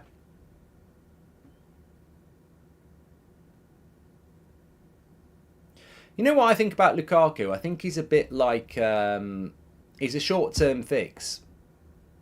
He can, you know... He can blast a few goals. It's surprising he doesn't do well in tournaments because he is a short-term fix. If you want to keep him for any longer than a year, problems. But as Burko says, Lukaku is utter trash when the heat's on. That might be fair, actually.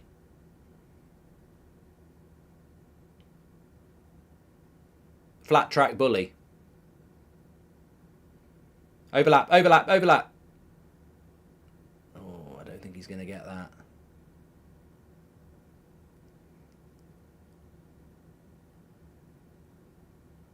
Next goal's key in this game, isn't it? Here we go. Oh, you'd be shitting yourself now. He's all on his own against Doku. Good play by Doku. And side netting. In football terms, how did you feel when you opened the door to your World Cup after the Watchalong? In football terms, how did you feel when you opened the door to your World Cup after the Watchalong? Toilets, says Howder. Oh, yeah, WC. I'm thinking World Cup. Yeah, so the other night, what was the game? Absolutely desperate. Oh, it was Spain, Italy, wasn't it? Yeah. I'll tell you what, I was stood there for about 3 minutes. It's the longest piss I've ever had in my life as well. What did it feel like in football terms? It was like signing for Man United on a 6-year deal for 80 million quid on 200 grand a week. The release. Lukaku is through. He might shut us up. Good goal. The pass, the finish, quality. It's a good goal. And it's a good pass by De Bruyne. Simple. Simple football.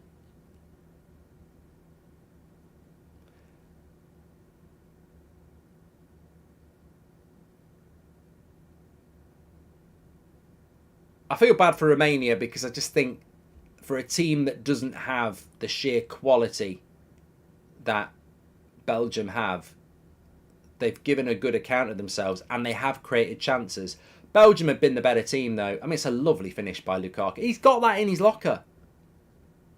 He has got that in his locker. He's also got a trampoline in there as well for his first touch. But he has got... We were literally just talking about him a couple of minutes ago. In the big games, does he have that, you know, expert? It's offside. I take all that back. That looked well on to me. I genuinely thought that looked on. Well, take it back.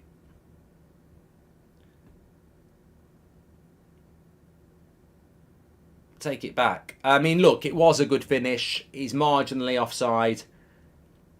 But he has got that in his locker, that ability to score goals. But I don't think he does it enough consistently in the big games. 3 offsides for Lukaku now. Ooh, could have been a handball there.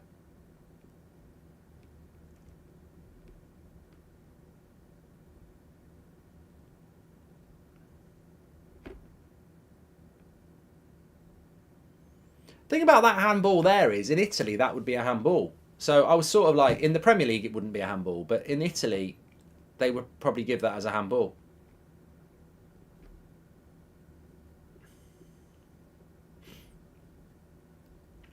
Blues enthusiast says he listened. Yeah, but now he's offside, mate. How much would Chelsea want for Lukaku?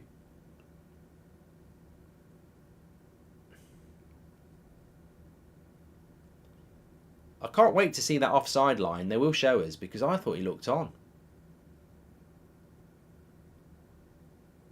Oh, good save, keeper. Lukaku with the shot. He's getting angry now.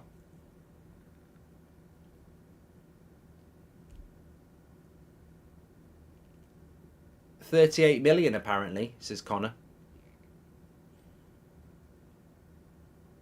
For a 31-year-old.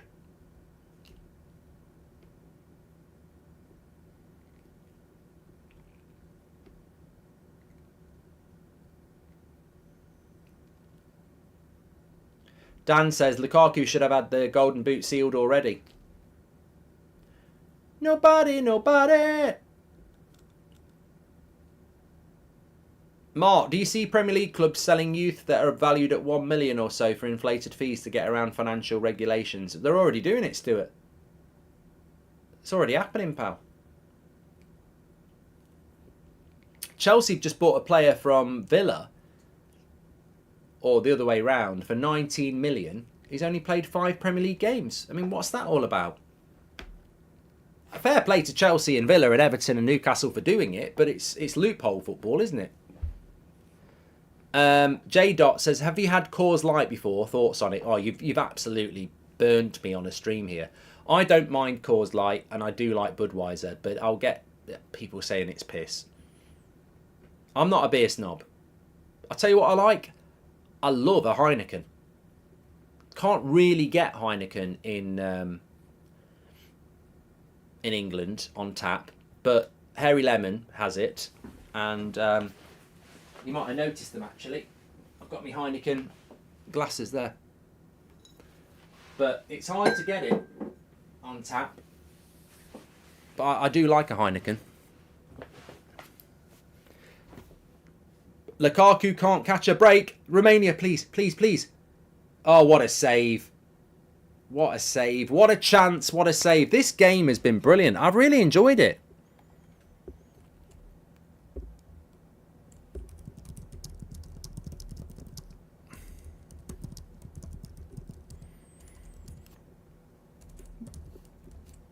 Absolutely loved it. Really, really open. There will be a goal in a minute. Both teams are really going for it. He should have passed that, says Sal. Well, Ronaldo would. Doku cleared away.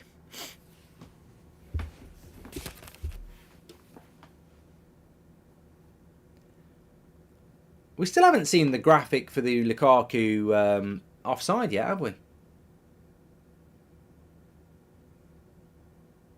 Here it is. Oh my God. That is tight. I tell you what, it's a good job they've got that technology, because that is a toe offside.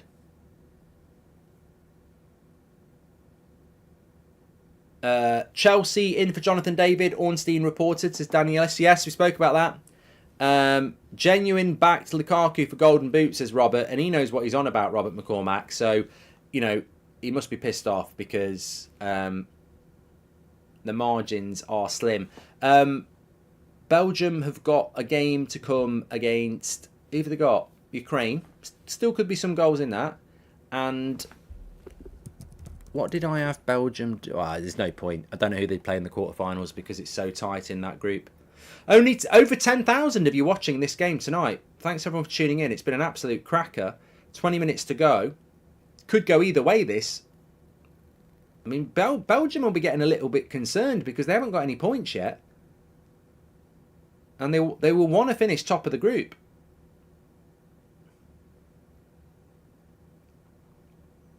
At some point, they might actually have to start thinking about holding on to the lead. Make sure you subscribe, by the way. Bottom right-hand corner, every watch-along on the Euros being done. We must be halfway through games by now. Has anyone figured that out? I know there's still another 3 weeks of the tournament left. 3 weeks tomorrow till the final. But the games slow down a little bit in their frequency now.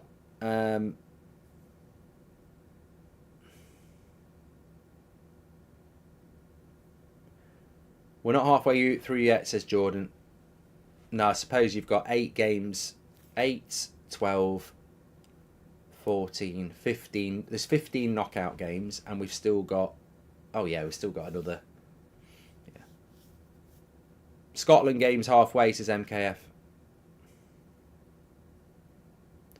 We're on game 23 of 51, says SG. And Tiao says that Romania have done surprisingly well. They have.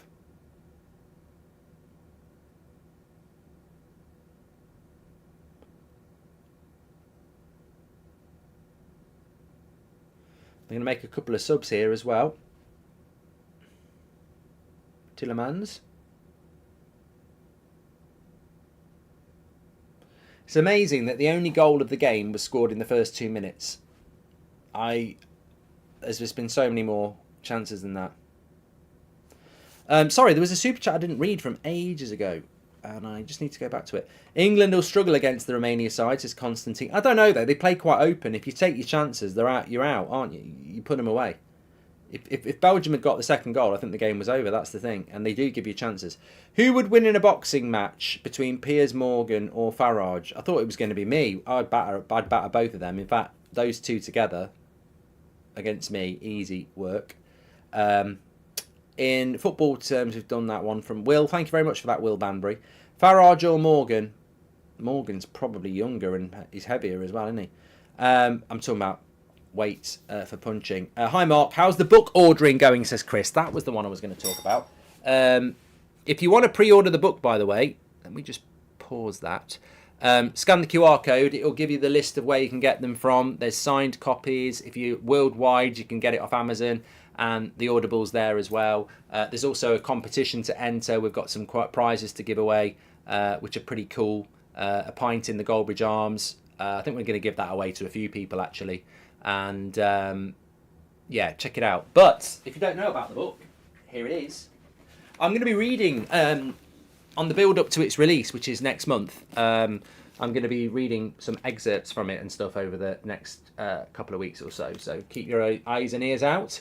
But that's my book, Football According to Mark Goldbridge. Get in. It's coming out very soon. Very excited about it. Yeah, you can pre-order it through the QR code there.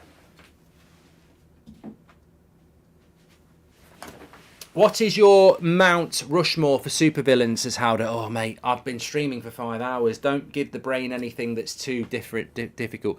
What sort of villains? If we're just going for TV villains, I'll put Darth Vader on there because he's a shit. I'm sorry, there's no redemption for killing a load of kids. And he massacred them. Did you see the CCTV? Because Obi-Wan showed us. There's just no excuse for that. Who else? Villain. Come on, give me some ideas. Anthony Taylor. Yeah. Darth Vader, Anthony Taylor, Michael Oliver, and Howard Webb. Yeah. Do you think Italy will beat Croatia? I think there's some crack. Look, we have a laugh, we have a bit of banter, and we have a good time. But seriously, I just love the football. That's why we do this channel. That's why I do the podcast. That's why I've written the book. I love football, and the book is all about, different types of fans, the journey of football, how you pick your team. Check the book out. But look, I love football. And when you look at this Euros now, we've had some amazing games, and it's just going to get so much better now because we're basically going into knockout football from tomorrow. Like, we've had games that are thinking, oh, they're not going to do well or they're going to do well. But there's no room for error anymore. People are packing their bags from tomorrow night. Scotland, Hungary, if Scotland don't win, they're out. If Hungary don't win, they're out. Switzerland and Germany. Look, Switzerland might be looking over their shoulders because if they lose to Germany, you never know what's going on behind you, do you? Monday night, Croatia, Italy. If Croatia beat Italy, could Italy go out? You just don't know. Netherlands, Austria on Tuesday at 5 o'clock. Austria have been brilliant, but if Netherlands beat them, they could go out themselves. England's group obviously is very, very, I think England will get through, but you'd have to keep an eye on Denmark, Serbia at the same time. You've got, obviously, this group on Wednesday at 5 o'clock. They could all be on 3 points. And then Czech Republic, Turkey at 8 o'clock on Wednesday. So there's just every game, every day now is going to be knockout. And then after that, it's knockout anyway. Marathon, the worst films for a day or watch boring Southgate football for a day, says Alex. I'd rather watch the worst films. Read us the first lines of the book, says Jake. I probably can do that, actually. Can't wait to read your book, and if it's good, I'll definitely do an erotic fiction book based and inspired off it with erotic fam art, says Danny Bravo. Thank you very much for that. Let me just see, without having to get up again, I probably can read you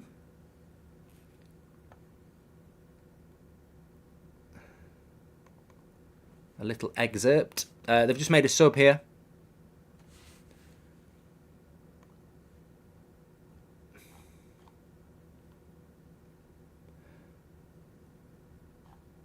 read that bit because that's...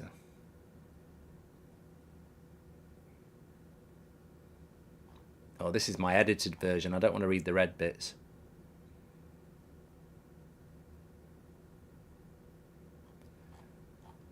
Let me find something that's not edited.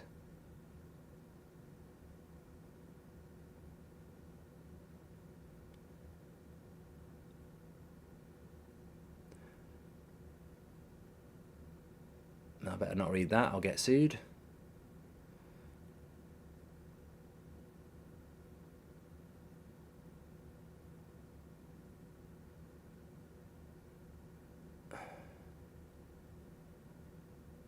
I need to find the unedited draft here. 13 minutes to go in the game. Okay, well...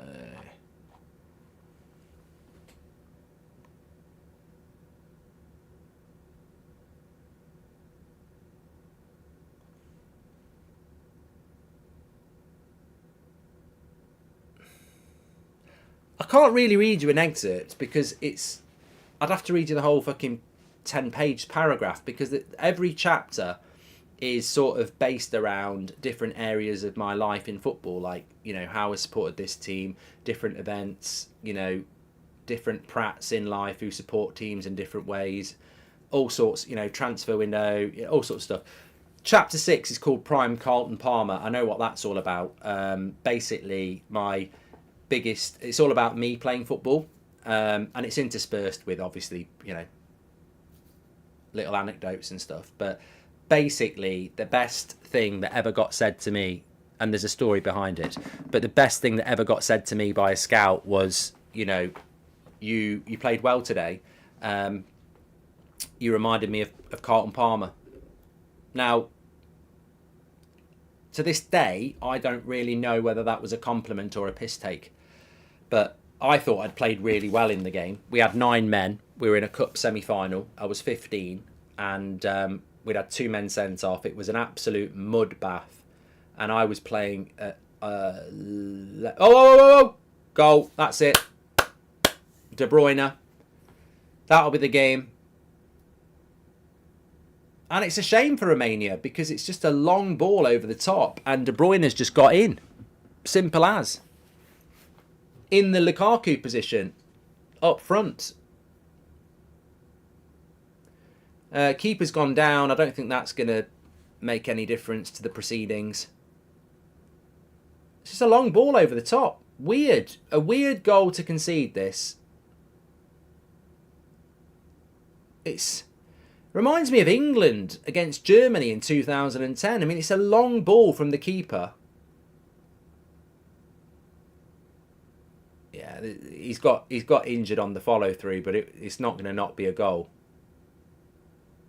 Yeah, Romania will be very, very, very, very, very frustrated with that. I don't think this one's offside. Some people are saying offside, but I'm looking when the goalkeeper kicks it, and he looks like he's onside. But then again, you never know. You never know. Romania have made a couple of subs. Tom says, brilliant from De Bruyne, he's world class.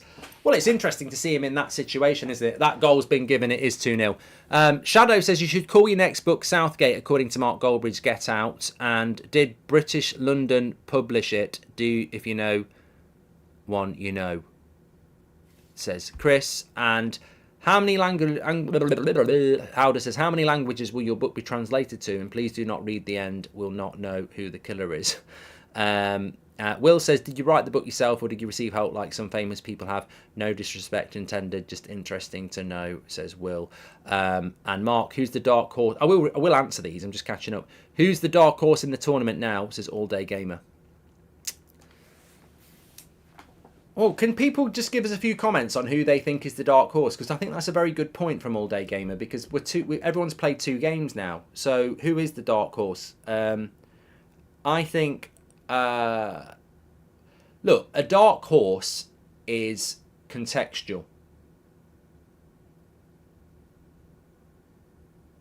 If Austria get to the quarterfinals, that's dark horse done. If Turkey get to the semi-finals, dark horse done. If Netherlands win it, dark horse done. So I think it's always contextual, really. At the moment, I still think Austria potentially, Switzerland potentially. What a goal! Oh no, should have shot. Tried to pass to Lukaku. Still 2-0. Yeah, Austria potentially, Switzerland potentially, and I still think Turkey could do well actually. Outside dark horse who could win it. I'd probably say England now. I think we're becoming a bit of a dark horse, aren't we? Even though we should win it. What about Belgium? Look, keep your eye on Belgium. I need to see him again against Ukraine. Can't wait to read your book, says Donny. Let me just catch up. Do you watch The Boys, Mark? I really think you're a Poundland version of Huey from The Boys. Who in the chat agrees? Mark, Huey, Boys, Bridge, says Angel. Thank you very much. Whoa. We've done that one. Read as the first line of the books. Can't wait to read your book. Marathon, the worst films. Hi, Mark. Please rank apple crumble versus pie versus tart. Bench tart. Sorry, start pie, bench tart, sell crumble. Will, did you write the book yourself, or did you receive help like some famous people have? No disrespect intended, just interested to know. Yeah, I never would have been able to write the book on my own. So what I did, or what we did, was a very collaborative period over last year, doing multiple Q&As and interviews, and then I spent about 3 weeks over Christmas with the finished draft, and then basically went through it and changed everything I wasn't happy with that didn't fit my voice. So it wasn't. Yeah, I think what you're trying to say was it shadow written? No, it was. I was very involved in it. I just wouldn't have the experience to completely write a book from start to finish. So it was all mainly done on audio interviews over a few months. Then a draft was formed, and then when the draft was formed, I spent a few weeks just reading over it, changing stuff. So it's a longer process, but I just think it ended up being a better solution. Go! Oh, penalty! No. Romania deserve a goal. For the love of God, score. No. Greece has won more Euros than England, says Constantine. Yeah. We've won more World Cups. I can't believe I'm getting into an argument with Greek. I mean, that's what Southgate's done to England. We're getting into arguments with Greece about football.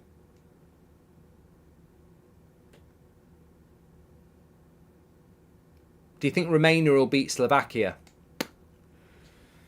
I think Romania-Slovakia as a shootout is going to be very interesting, because whoever wins that will get second place, could even get first place. And that's the great thing about winning your first game. But look, let's not joke. 2-0, could have been 2-1, could have been 4-0. Like, there's been so many opportunities. Belgium deserved to win it.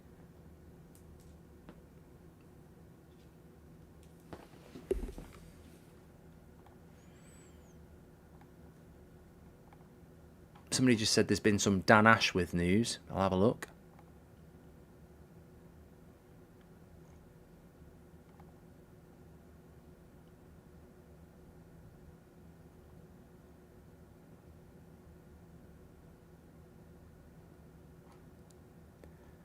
I don't know where it's coming from.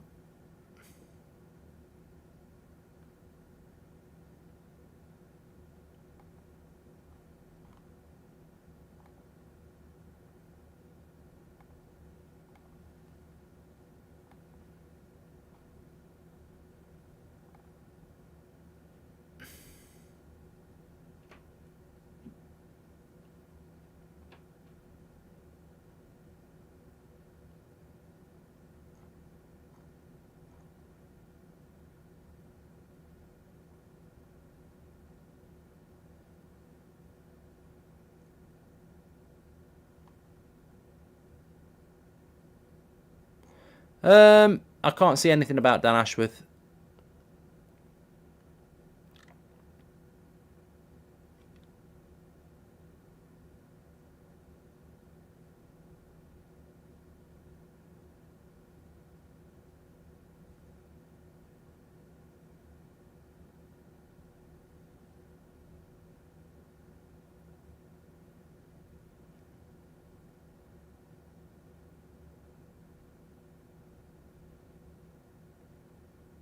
I've just watched an amazing thing on X, the evolution of fashion across 1,000 years.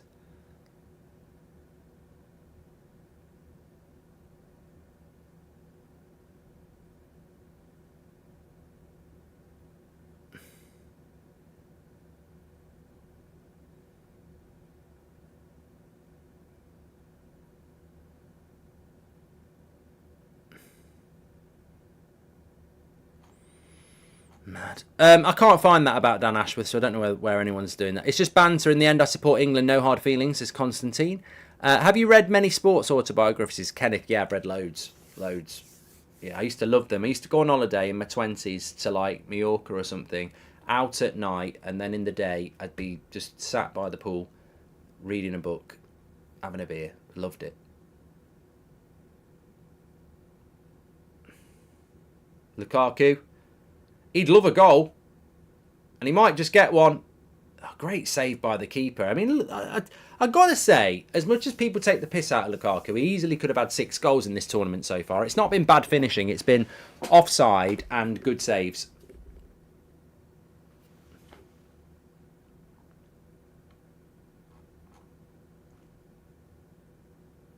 Romania can come out of this game with real pride. They've shown real dedication and endeavour and hard work, and they've got to freshen themselves up for Slovakia, because I think that's going to be an absolute banger of a game. Love your content, Mark, says Chris. Thank you very much, pal. Thanks for your super chat, legend. Sonic's coming off.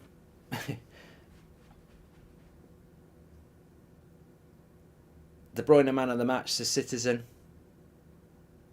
I think that second goal just gives Belgium that security blanket. All Day Gamer says, who was your favourite player to watch?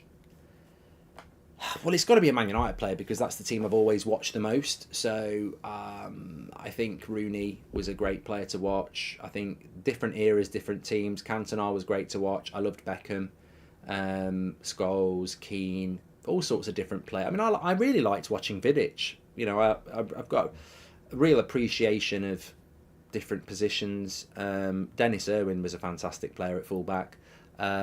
Away from Man United, look, it was always a pleasure to watch someone like Zidane. Didn't see him as much as I would like to. I think if Zidane played in the modern era, it'd be a lot easier to watch him. But when he was playing, it wasn't as easy, because we didn't have access to games as much as we do now. You know, Messi obviously is a no-brainer. The problem I had growing up was that you just didn't... Why is he not playing De Bruyne in here, Lukaku?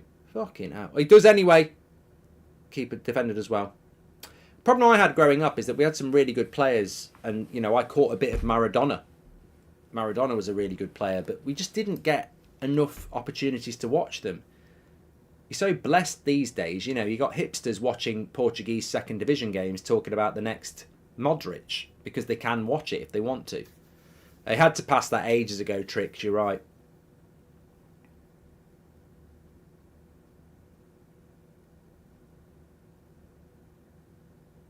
Ben says Lukaku's had a rarely good game. I like what you said. I don't know whether that was done on purpose. I like that. He's had a rarely good game. Like, he's had a really good game, but it's rare. I think this has been a good game. I mean, we've had a good Saturday night chat back and forth, but I also think it's been a really good game. It's been, I mean, I don't know what my favourite game of the tournament is. I thought Georgia Portugal was good. What's been your favourite game of the tournament, actually? But this would definitely be in my top 5. I've enjoyed it. I think it's been. I mean, it's been so many shots. And that's always the sign of a good game. I mean, we've had 33 shots, 13 for Romania, 20 for Belgium, and we've had 14 on target. I think it's been a really good game. That's what you want. That's how the group looks, though. Bloody hell. I wouldn't say this was the group of death. I think this was always the group of, you thought Belgium would walk it and who comes second. But the fact that they've all beat each other, I mean, that's wide open on Friday, on Tuesday, on Wednesday, isn't it? 5 o'clock on Wednesday. Slovakia, Romania, Ukraine, Belgium. I think Belgium will beat Ukraine. Slovakia, Romania, I haven't got a bloody clue.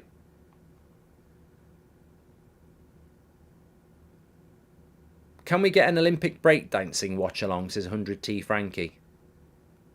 And he's read an autobiography about one-eyed rugby league player Barry McDermott. It's a cracking read.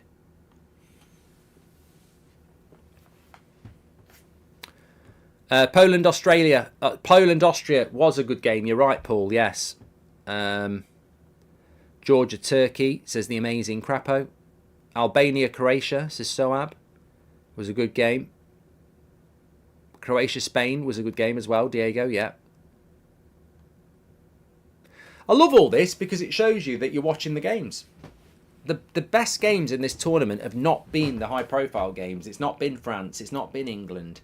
It's not been Portugal.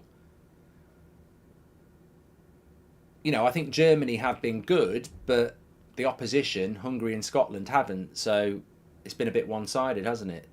The best games are always the ones that have been, you know, like this one. Romania have been in the game. They've played the game.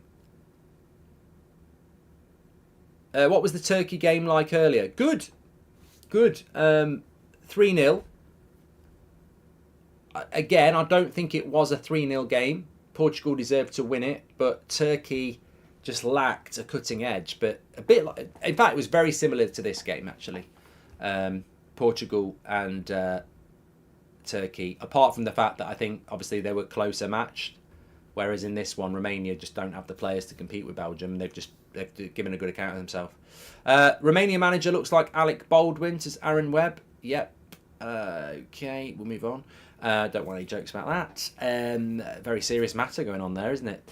Anyway, look, what a day. Thank you, everyone, for tuning in with me. Go and enjoy the rest of your Saturday or whatever time it is for you. It might be Sunday. Jem says, Newcastle are prepared to keep Ashworth on gardening leave for 18 months, and that's in the Chronicle. What a bunch of twats. I mean, is that not a club that's just got a small man syndrome? I mean, for God's sake, just move on. You've done enough now. He hasn't worked for you since February. Just move on. It's just bitter. It's bitter and jealous. Just move on. You know, Newcastle can get a decent... Go and get Paul Mitchell. We'll have Dan Ashworth. You might end up with the better one anyway. Thanks for the update, though, James. Thanks, everyone, for tuning in. Absolute legends. We are back tomorrow on this channel. I'm going to do an England video in the morning anyway, because I haven't had a chance over the last few days with so many games going on. And then tomorrow night, we've got, obviously, the conclusion of the Scotland group. Can they do it? I'll be on the nightstand in the morning, as always. And don't forget to pre-order the book by scanning the QR code. Check that out. Appreciate your support. I think you'll enjoy it. I've enjoyed your company. Thank you very much. I will speak to you all later. Take care.